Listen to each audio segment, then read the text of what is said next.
പിന്നെ ഷാൻ റഹ്മാൻ ഉണ്ടാക്കിയിട്ടുള്ള അഴിഞ്ഞാട്ടം എന്ന് പറയുന്ന ട്രാക്ക്, അതിന്റെ വരികളെ കുറിച്ചൊക്കെ ഒരുപാട് ഡിസ്കഷൻസ് ഒക്കെ ഒരു സൈഡിൽ കൂടി നടക്കുന്നുണ്ടായിരുന്നു. ചിലർക്ക് തന്തയാ, ചിലർക്ക് തള്ളയാ, ചിലർക്ക് പട്ടിയാ, ചിലർക്ക് പൂച്ചയാ, ചിലർക്ക് തീട്ടമാ, ചിലർക്ക് കക്കൂസ. ഭയം, ഭക്തി, ബഹുമാനം. എങ്ങനെയുണ്ട് പടം? നല്ല ഇടിവെട്ട് പടമാ സാറേ. കളക്ഷനോ?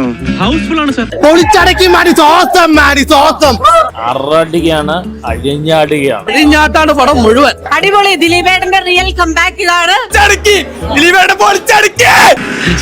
നീ സാധുവായി പോയി എന്ന് എന്റെ അമ്മ പറഞ്ഞപ്പോ എന്റെ ചങ്ക് തകർന്നുപോയി. ഇപ്പൊ എനിക്ക് സന്തോഷായി. അഴിഞ്ഞാട്ടം പുള്ളിയുടെ പൂന്ത് വളയട്ടെ, പുള്ളി എവിടെയും പോയിട്ടില്ല. വിന്റേജ് ദിലീപേട്ടൻ. നീ കാര്യമായിട്ട് തന്നെയാണോ ഈ പറയണേന്ന്? അതെ വല്യേട്ടാ. കാര്യം ഈ പടം കണ്ടു കഴിഞ്ഞാൽ ഇപ്പൊ ഈ സീസൺ മൊത്തത്തിൽ റാഞ്ചി കൊണ്ടാവും. ക്രിസ്മസ് മൊത്തത്തിൽ റാഞ്ചി. ആൾക്കാർ എഴുന്നേറ്റ് നിന്നായിരുന്നു കൈയടി. ആദ്യത്തെ ഒരു 20 മിനിറ്റ് ലാഗ് നമുക്ക് തോന്നും, പക്ഷെ പടം സെക്കൻഡ് ഹാഫ് കഴിയുമ്പോഴത്തേക്ക് നമ്മൾ മൊത്തം മറന്നു. അതിദയനീയമായിട്ട് മൂഞ്ചിരിക്കുന്നു.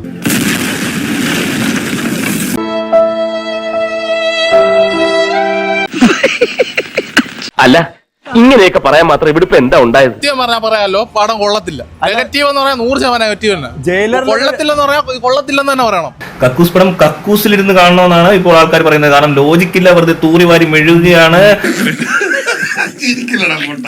മൊത്തത്തില് ഒരു അവിയൽ എന്തൊക്കെയോ ഒരു പറയാൻ ഉദ്ദേശിച്ചു. തല്ലിപ്പൊളി പടം, വേറും തല്ലിപ്പൊളി. ഒന്നുമില്ല പടത്തിലൊന്നുമില്ല. ഈശ്വര, ഓരോന്നോരോന്നെ പുറത്തേക്ക് വന്നോണ്ടിരിക്കുകയാണല്ലോ. നമ്മൾ ലാലേട്ടന്റെ ഒക്കെ എത്ര നല്ല പടങ്ങളുണ്ട്. അയാൾക്ക് ഇതിനകത്ത് വന്ന് അഭിനയിക്കേണ്ട ഒരു കാര്യമില്ല. വെറും തല്ലിപ്പൊളി. ഇഷ്ടപ്പെട്ടിട്ടില്ല. എങ്ങനെയാണ് ഒരു ലോജിക് ഒന്നും കാണാതിരുന്ന പടം ആവറേജ്, ബിലോ ആവറേജ്, അത്ര പറയാൻ പറ്റും. സത്യം പറ, ഇവിടെ എന്താ നടക്കുന്നത്? എനിക്ക് ആലോചിച്ചിട്ട് എത്തുമ്പോഴും കിട്ടല്ല. പാടം പൊട്ടി എന്ന് പറഞ്ഞാൽ പൊട്ടി തെറിച്ച്. ഇനി അങ്ങനെ കൂടുതലായിട്ടൊന്നും പറയാനൊന്നും ഇല്ല. ആളുകൾ അങ്ങനെ പലതും പറയും. അവർക്കൊക്കെ പിന്നെ എന്താ പണി? ഇനി പാർട്ടി സെക്കൻഡ് പാർട്ട് എന്തെങ്കിലും അത്യാവശ്യമാണ്. ഇത് വെറും ഒരു സൂചന മാത്രം. തന്റെ പിന്നിൽ ഒരു ശക്തിയായി ഞാൻ ഉണ്ടാവും. താൻ ധൈര്യമായി നടത്തിക്കോ.